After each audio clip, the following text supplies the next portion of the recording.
हाँ भाई, चुनाव आयोग सारी हेकड़ी धरी की धरी रह गई ना। ये जो मनमर्जी चल रही थी बिहार में, उस पर रोक लगी गई ना।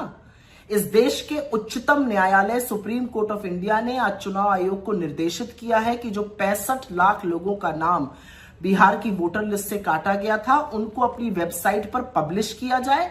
सिर्फ नाम ही नहीं पब्लिश होंगे, वो काटे क्यों गए थे और किस नियम के तहत काटे गए थे, ये भी बताया जाए।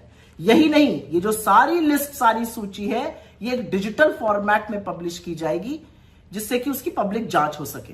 तो यही तो मांग रहे थे नेता प्रतिपक्ष राहुल गांधी, बार बार यही तो कह रहे थे कि साफ सुथरी वोटर लिस्ट के लिए डिजिटल फॉर्मेट जरूरी है, जिसका पब्लिक ऑडिट हो सके।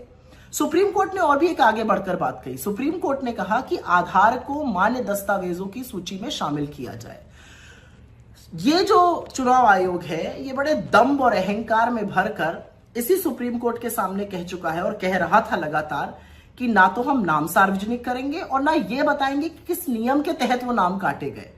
तो ये मेरी मर्जी लोकतंत्र में नहीं चलती है चुनाव आयोग जी। आपको नाम भी बताने पड़ेंगे, किस नियम के तहत कटे वो भी बताने पड़ेंगे, क्योंकि कितने ही मृत लोगों को आपने जीवित कर दिया है और जीवित लोगों को आपने मार दिया है।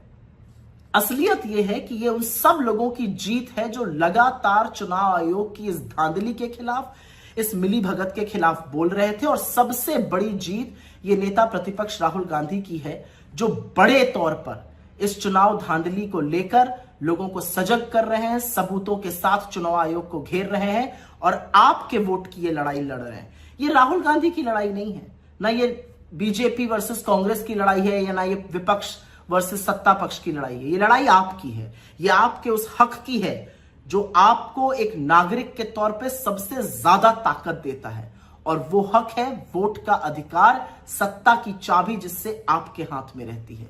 उसके साथ धांधली की जा रही है, उसके साथ खिलवाड़ किया जा रहा है। इसलिए आज का सुप्रीम कोर्ट का यह निर्देश अत्यंत जरूरी हो जाता है कि जो 65 लाख लोग मनमर्जी से काट दिए गए थे, नाम तो आपको बताने पड़ेंगे और नियम भी दिखाने पड़ेंगे।